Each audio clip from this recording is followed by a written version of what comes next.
ഞാൻ പ്രീത ചേച്ചി, പ്രീതാസ് വേൾഡിലേക്ക് എല്ലാവർക്കും സ്വാഗതം. ഇന്ന് ഞാൻ കാണിക്കാൻ പോകുന്നത് നാരങ്ങ എങ്ങനെ നമുക്ക് ഒരു വർഷത്തോളം കേടാകാതെ സൂക്ഷിച്ച് വെക്കാമെന്നുള്ളതാണ്. അതിനായിട്ട് നമ്മൾ ഇപ്പം വില കുറഞ്ഞ് കിട്ടുന്ന സമയമുണ്ടല്ലോ, ഇപ്പം മഴക്കാലമൊക്കെ ആകുമ്പോഴത്തേനും നാരങ്ങയ്ക്ക് വില കുറയും.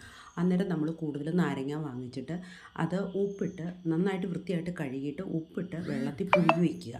പുഴുങ്ങിയതിന് ശേഷം അത് നമ്മൾ ചെറുതായിട്ട് കഷ്ണമാക്കണം. പുഴുങ്ങി കഴിയുമ്പോൾ നമ്മളിങ്ങനെ നോക്കണം, നന്നായിട്ട് വേകണം കേട്ടോ. ഇതിനകത്ത് ഉപ്പിനകത്ത് കിടന്ന് വെന്തതിന് ശേഷം ആ വെള്ളം ഊറ്റിക്കളഞ്ഞിട്ട് അത് നന്നായിട്ട് ചെറുതായിട്ട് നമ്മൾ കഷ്ണങ്ങളാക്കി മാറ്റി വയ്ക്കുക. അതിൻ്റെ കൂടുതലാണ് സാധനം ഉണ്ടെങ്കിൽ നമ്മൾ എന്ത് ചെയ്യുക, ആദ്യം നാരങ്ങ ഇടുക, പിന്നെ ഉപ്പിടുക, പിന്നെ നാരങ്ങ ഇടുക, ഉപ്പിടുക, അങ്ങനെ പല പല ലെയറാക്കി വേണം നമ്മൾ ഏത് പാത്രമാണോ സൂക്ഷിക്കുന്നത് ആ പാത്രത്തിലിട്ട് അടച്ചു വെക്കാൻ. അപ്പോൾ ആദ്യം ആ പാത്രത്തിലിടുമ്പോൾ ആദ്യം ഇച്ചിരി വിനാഗിരി പാത്രത്തിലൊന്ന് ഒഴിച്ച് ഒന്ന് വട്ടം ചുറ്റിച്ചിട്ട് കളഞ്ഞതിന് ശേഷമാണ് നമ്മൾ ഈ നാരങ്ങ ഇടേണ്ടത് കേട്ടോ.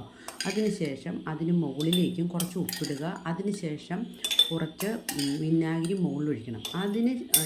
അതിനും ശേഷം വിനാഗിരി ഒഴിച്ച് ശേഷം വിനാഗിരി മുക്കിയ ഒരു നല്ല വൃത്തിയുള്ള ഒരു തുണി കഷ്ണം എടുത്തിട്ട് അതതിൻ്റെ മുകളിൽ ഇങ്ങനെ നന്നായിട്ട് കവിഞ്ഞ് നിൽക്കണം. എന്ന് പറഞ്ഞാൽ നമുക്ക് കേടാകാതിരിക്കാൻ, പുറത്തുനിന്നുള്ള ഇതൊന്നും പറ്റാതിരിക്കാൻ വേണ്ടിയിട്ടാണ് അങ്ങനെ വെക്കുന്നത്.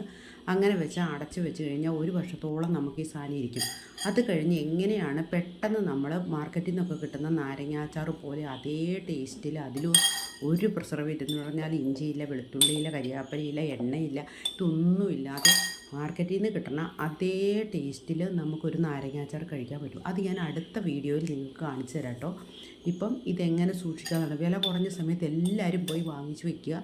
ഇങ്ങനെ എന്നിട്ട് ഫില്ല് ചെയ്ത് വെച്ച് കഴിഞ്ഞാൽ ഇനി ഞാൻ കഴിഞ്ഞ വർഷം ഒരു 6 കിലോ ഒക്കെ വാങ്ങിച്ചു കഴിഞ്ഞാൽ അത് എനിക്കിപ്പോഴും ഉണ്ട് കേട്ടോ. അത് ഇതേ ഇപ്പം ഞാൻ നിങ്ങളെ കാണിച്ചു തരാം.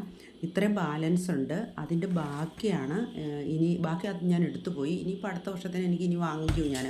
പിന്നെ ഇതിന് ചേർക്കാനുള്ളത് ഈ 3 കൂട്ടം സാധനം, ഒരു സീക്രട്ട് ഇൻഗ്രീഡിയൻസ് ഉണ്ട്.